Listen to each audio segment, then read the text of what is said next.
meditation. Yesterday I mentioned that there are two parts. They are called insight meditation and tranquility meditation. In Bali it is called Vipassana and Samadhi, or Samatha Vipassana. Yesterday I talked on Vipassana meditation. Today I'm going to talk on tranquility meditation or Samatha meditation. Samatha meditation requires a lot of preliminary preparation. For instance, one must choose a place without noise, lot of sounds, without lot of people, and a place where there's somebody hide away from human movement and suitable for gaining concentration. That kind of environment. Sometimes you can see in forest, under a tree, at the root of a tree, cemetery, open area, heap of hay, mountains, below the rock, something like that. But you can create that kind of environment since it is, we are living in a country with climate change, like cold and heat. In cold days like now, you cannot find any place like that outside to sit without having too much inconvenience. Therefore, we must find a suitable place, simple place in one's own home, maybe on weekends. One may select a place in the house to sit and meditate. And then when one tries to meditate, a lot of hindrances can arise. These are very common, popular. Most people know these hindrances. They are greed, hatred, and sleepiness and drowsiness, restlessness and worry, and doubt. These are the hindrances. When greed arises, you cannot meditate. Like when you have created suitable environment and sit to meditate, all of a sudden you may remember a very favorite ice cream in the refrigerator. Then your mouth will be watering and you cannot meditate.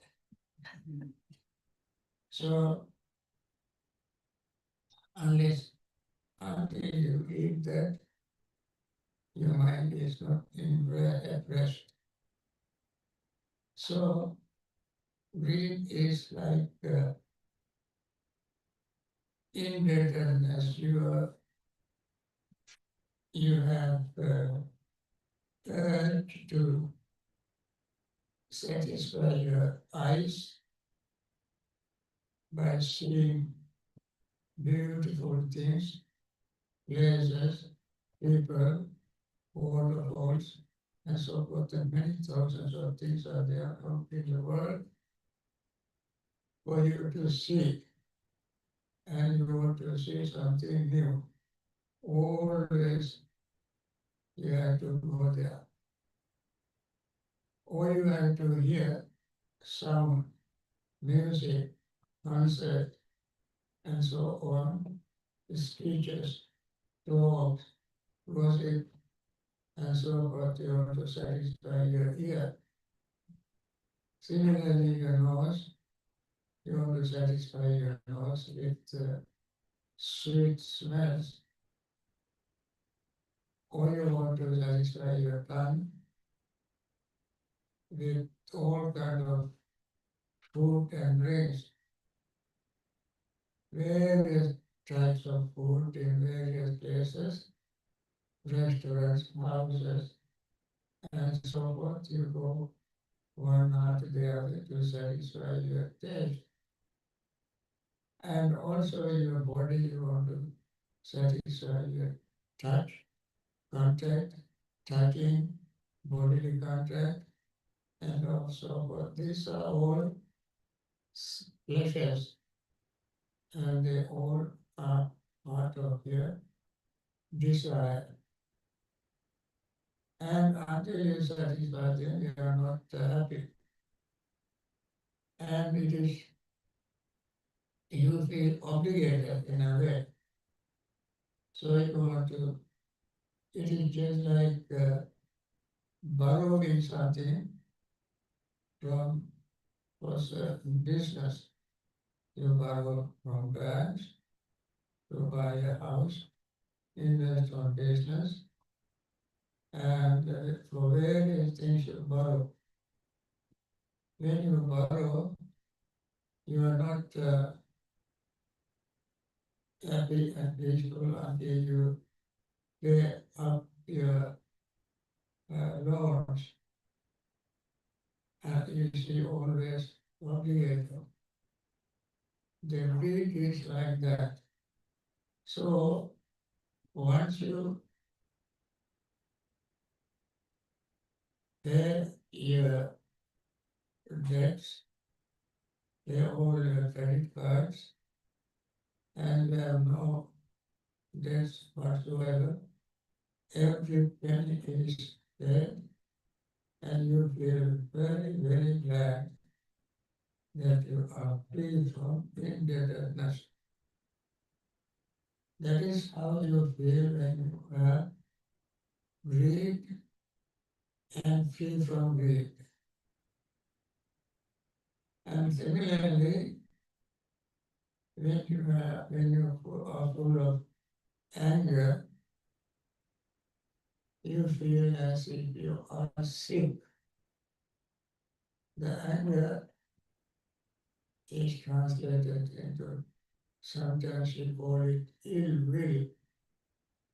Your will is ill, and when you are ill, you cannot appreciate people, appreciate places, you cannot appreciate food, because you are ill. Your taste buds are not in good condition, so you cannot eat. And then when you are free from sickness, you feel very, very glad, happy. You have peace of mind. And sleepiness and drowsiness is like being in a prison, assuming that you are in a maximum security jail, in prison cell, confined within four walls, without too much light, and your movement unrestricted, you feel very unhappy. And when you are released from jail, and you're free to move, to go, to do whatever you like, you feel very glad, happy. That is like uh, getting rid of your sleepiness and drowsiness. When you are restless and worried, when you are restlessness and worry, you feel like you are a slave. A slave always want to satisfy slave master, otherwise he will be severely punished. So you want to be free from slavery. When you are free from restlessness and worry, as I mentioned yesterday, in order to get rid of your restlessness and worry, you bring your mind back to your breathing again and again and again until mind gets tired of wandering, becoming restless. Similarly, so just like that, when you are totally free from restlessness and worry, you are again happy, peaceful. And lastly, your doubt. When you are full of doubt, you feel like you are in a desert, you have a lot of wealth in your hand, but in the desert, you don't know how to get out of it, and no road, no directions, no guidelines, and you are confused, bewildered. That's why you feel you are full of doubt. I said yesterday, when you have doubt, you immediately think of the qualities of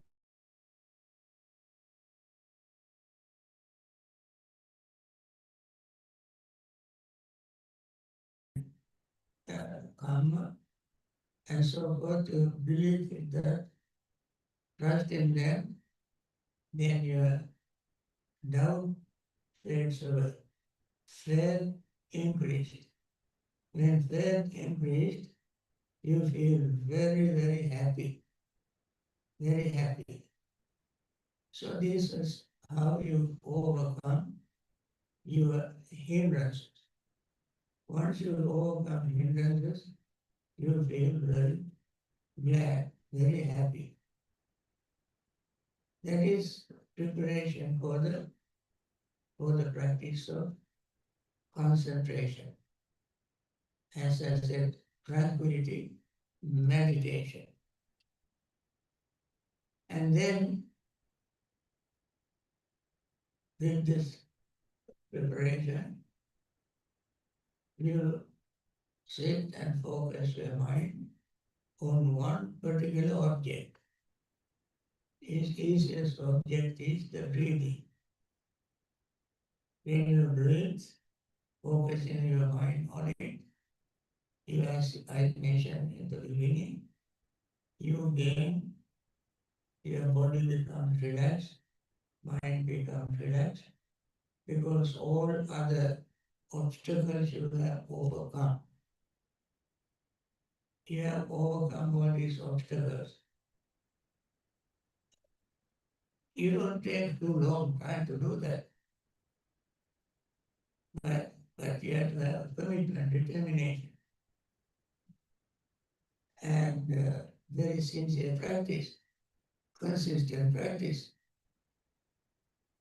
and seeing yourself where you are going, where your mind is going, how you, all these are personal experiences.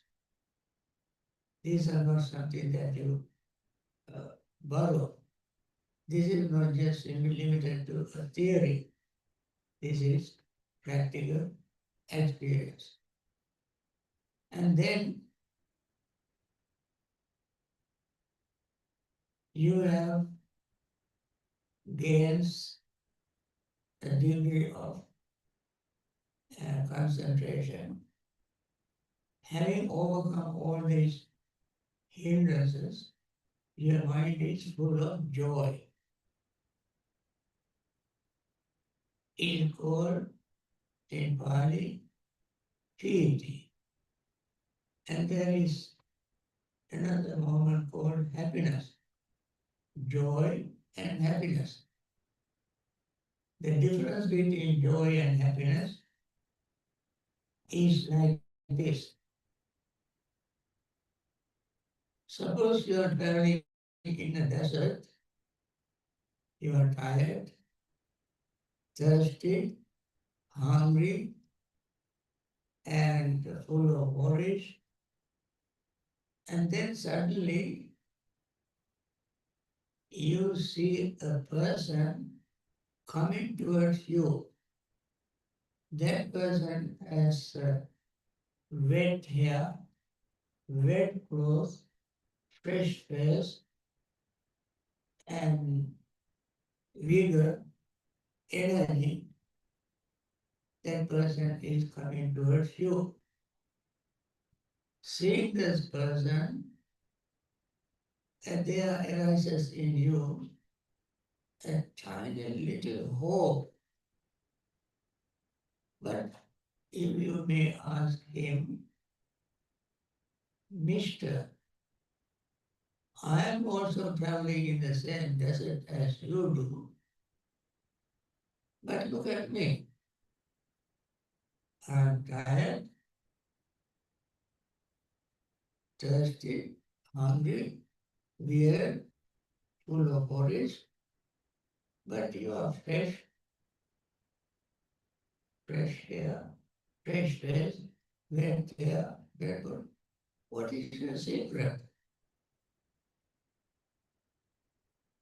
You ask these questions with certain degree of hope, certain degree of tiny little iota of joy. So this person will tell you, Mister, I saw a little lake oasis in the desert. I jumped into it, ate lotus bud, because the pond is full of lotus.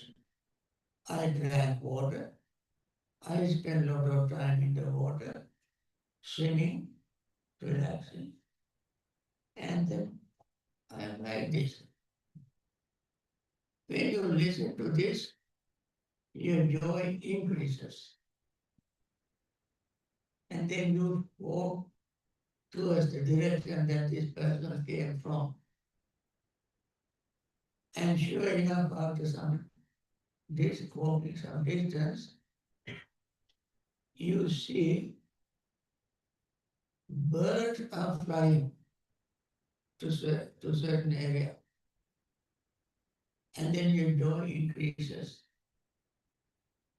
And then after some time, you hear children's noise. When there are children get together, they make noise, talking, laughing. And then you have more hope and increase your joy. And then as you move, you can see them jumping, playing in water, and then you yourself will be full of joy. You jump into it, swim, eat lotus buds, lotus fruits, drink water, and then come out and sit on the bank of the lake, relaxing your hands and legs, saying, really deep, exhaling, open your mouth and say, ah, what a happiness. That is happiness. Happiness is satisfaction contentment, and that is what you do. You have after drinking water, swimming, and bathing, and so forth. So the difference between joy and happiness, joy increases gradually.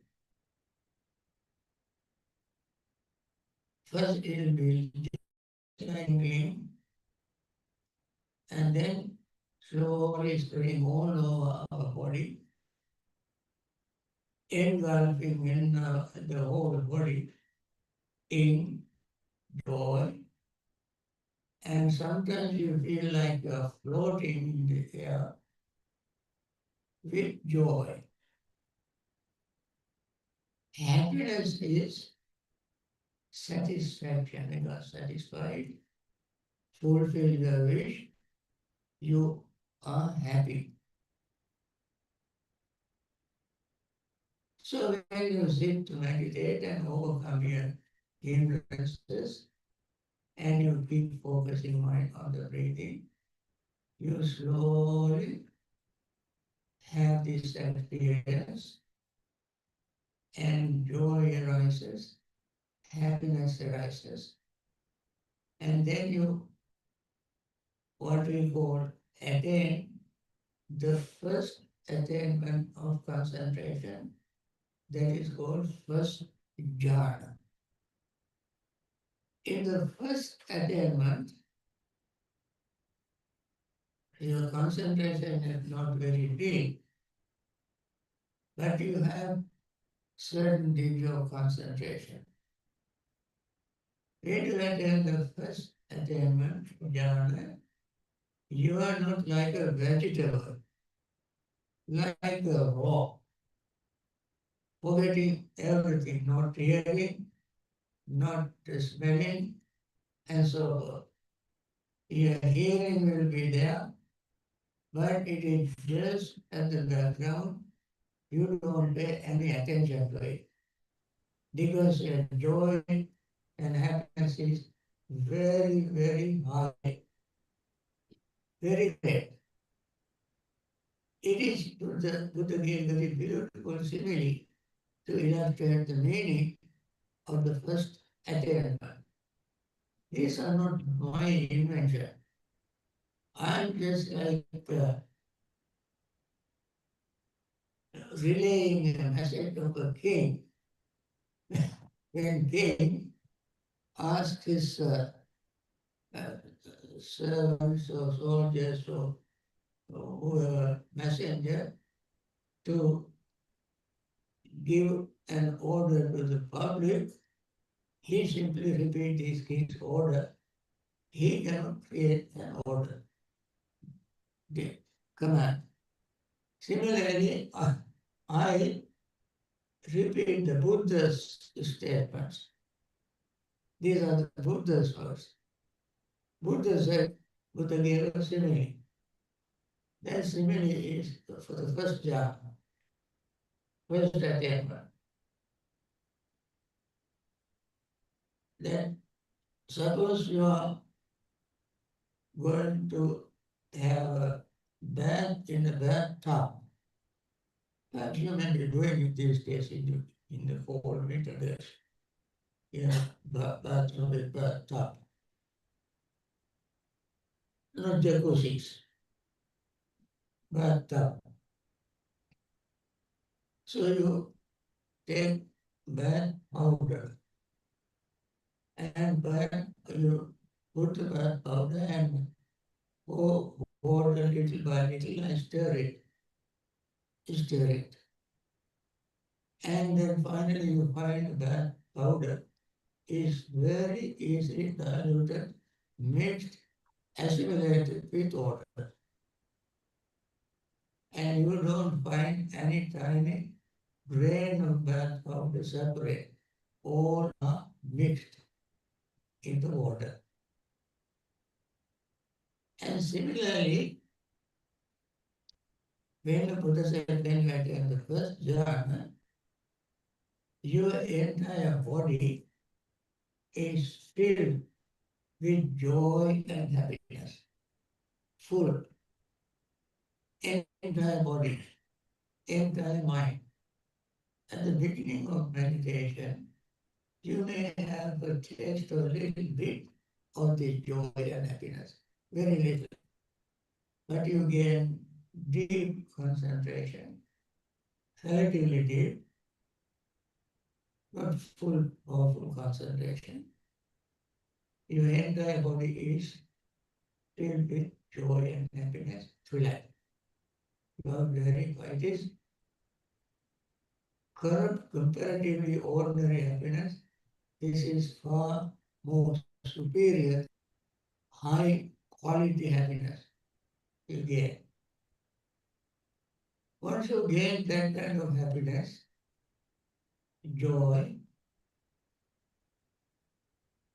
you have what you call initial thought, sustained thought, joy, happiness, and concentration. Five qualities, five characteristics of the first jhana. What are they? Initial thought, sustained thought, joy, happiness, and concentration. What is the initial thought? Initial thought is the thought there are, this is the right kind of concentration. In the right kind of concentration is in the Noble Eightfold Path. The last step of Noble Eightfold Path is right concentration. And then it has the thought, initial thought. What is it? Thought sometimes is called second part of the Noble Eightfold Path, second step. Right thought, right thought. What are the right thoughts? There are three types of right thoughts. What are the three types of right thoughts? Thought of letting go, non-greed, letting go. This is called Nekam Sanka. The thought of letting go. Nekam is renouncing, letting go, relinquishing, relinquishing. What do you relinquish? You relinquish greed. As I mentioned at the beginning, greed is like indebtedness. Indebtedness. It is one of the hindrances. So that hindrance will no longer be there, and the mind will let go. Whenever greed, thought of greed arises, greed for ice cream, greed for seeing things, greed for hearing and so forth, you let go of it, you think, enough. I have suffered from this long enough. I don't want it anymore. You advise yourself and let it go. That is the first time you do this, you let go of this in your life. That is called initial application of thought. Initial application. And then you maintain it. Once you overcome that, you don't let it come back again. You maintain during your practice. Maintain that practice and let it go. And thought of cruelty. Thought of cruelty will not arise in the mind because you start the practice with metta, loving kindness. Or sometimes popular term is loving kindness. I have some question about the translation. That is why we say loving kindness. Anyway, you develop that, you begin to practice with this metta, loving kindness. And therefore thought of cruelty will not arise in the mind. It is diametrically opposite of metta, letting go. These are the three thoughts, kind of thought that arise in the mind. initial thought has three thought of letting go, thought of uh, friendliness, and thought of non-cruelty, compassion. When you are in the first jhana, you have this. That is why Buddha gave the simile of bath powder in your put currant powder and water dilute, assimilate every time in the brain. Similarly, joy and happiness completely covers entire body and mind. But that is not the end of it. That is the higher level of concentration, the beginning of high level of concentration. Then you keep practicing, repeating. You have to master the first jhana. There are various of mastering it. First it may appear, arise for a short period and disappear, and then you go to repeat it again and again to master it, to strengthen it, to confirm it. So you reinforce it by practicing. You reinforce the same attainment. As you are reinforcing, reattaining, and determining to stay a certain period, when that period is over, you may naturally come out of it, and then you determine again to attain and so forth. You use it, play with it, and then you attain it again and again. While you are attaining again and again, you will be not interested in the initial thought and sustained thought. Although initially they are wonderful, later on they, in a mental state, they are gross. They are gross compared to the higher level of attainment. And then, as you lose interest in this initial thought and sustained thought, you don't pay any attention to it. You don't, because you are not interested in it. And then, without this, your mind becomes so calm, so peaceful that no thought thrives in your mind. That is why you will have a noble silence. People, people very loosely say, I observe noble silence. Noble silence arises in the real sense when you attain the second jhana, second level of concentration.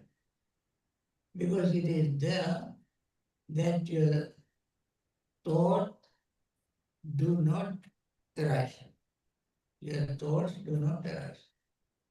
And therefore, that is the state where you will have a real, noble silence.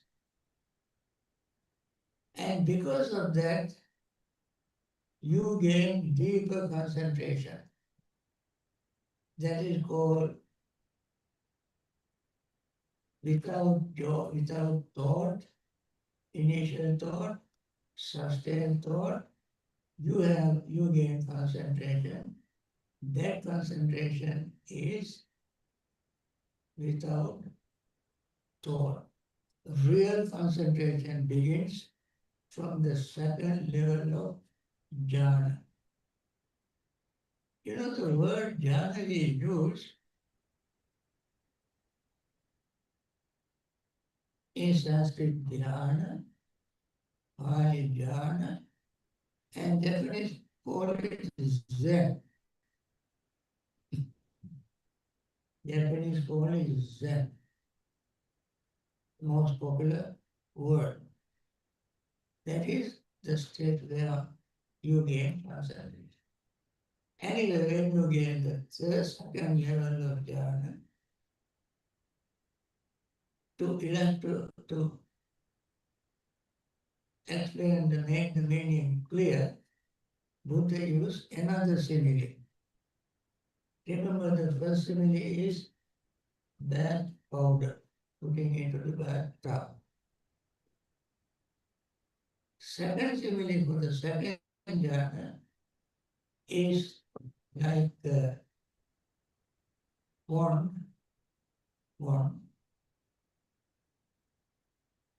It, there is no water coming to the pond from outside, from the north, east, south, west, or any direction. No waterfalls runs into it. No stream runs into it. And no rain also is there. It would not be raining.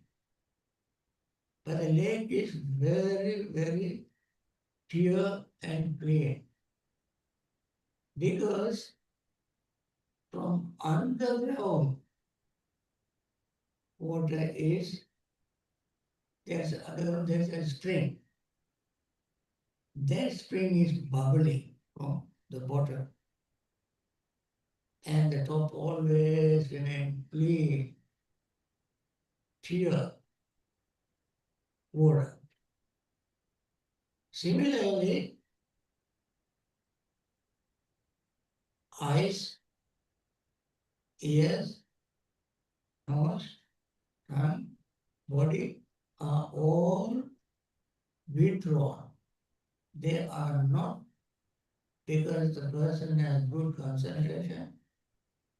No voice, the sound you can hear, no sight you can see, smell, taste, that all is temporarily shut down. And the mind is keep generating peaceful experience. It is just like the spring water bubbling from the bottom of a lake. That is the kind of feeling we may get when you attain the second jhana. And then, even though you have attained a very great higher state, this is how the concentration becomes sharper and sharper, deeper and deeper, finer and finer, subtler and subtler, more and more peaceful. Gaining. Third jhana. Your joy and happiness in the second jhana is very sharp, but you master the second jhana again. To master the second jhana, you do the same thing. Reinforce it, repeat it, attain it, again and again and again. Not in one sitting, next sitting, and so forth. You sharpen it, reinforce it, again and again.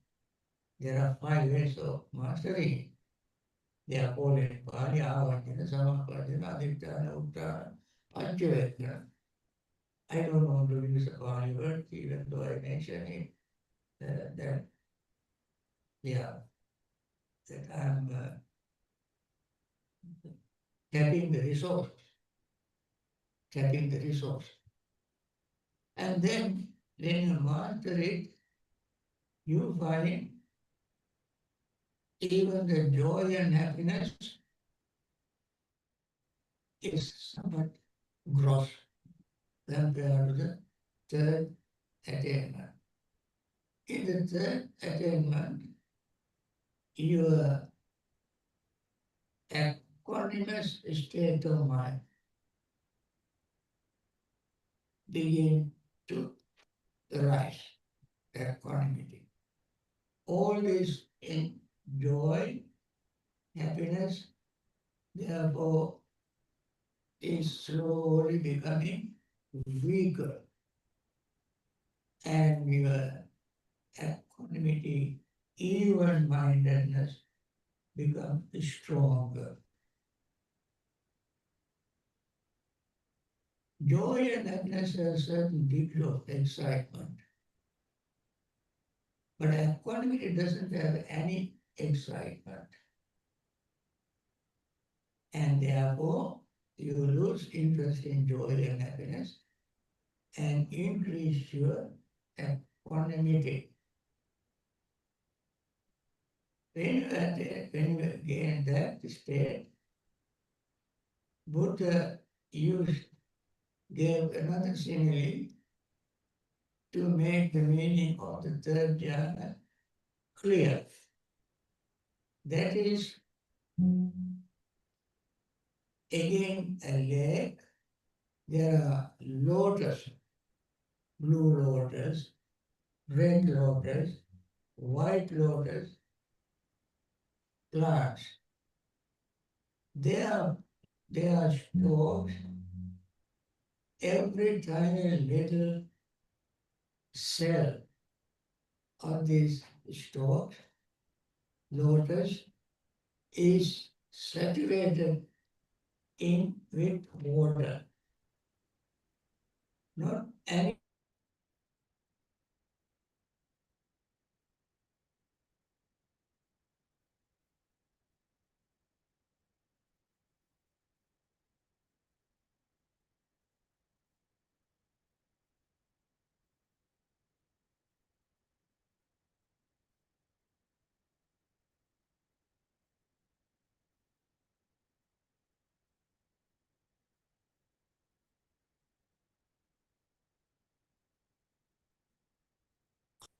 that is how one feels when one attains the third jhana.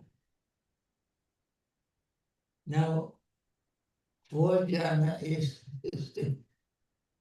still sharper. It is just like it's finer and subtle. It is just like you even don't feel anything. If Buddha gave a simile to illustrate the meaning of a person sitting, covering his body with a white cloth. White cloth. That means his senses are completely shut off from the rest of the world. And he remains very peaceful and happy. And that is the state you attain when you practice tranquility, jhana, meditation. You don't end there, but you can go higher than that. But I have not have to explain it. Anyway, keep this in mind. This is a very lofty subject, big subject, all personally experiential. You can experience all these personally. Our purpose is to liberate our mind from suffering, and this is another part that we have to practice to combine with insight meditation. Once we attain the fourth jhana, we can, at any state of jhana, we can switch on to vipassana. Any state. Okay. I think with this I want to end. Thank you very much for your listening.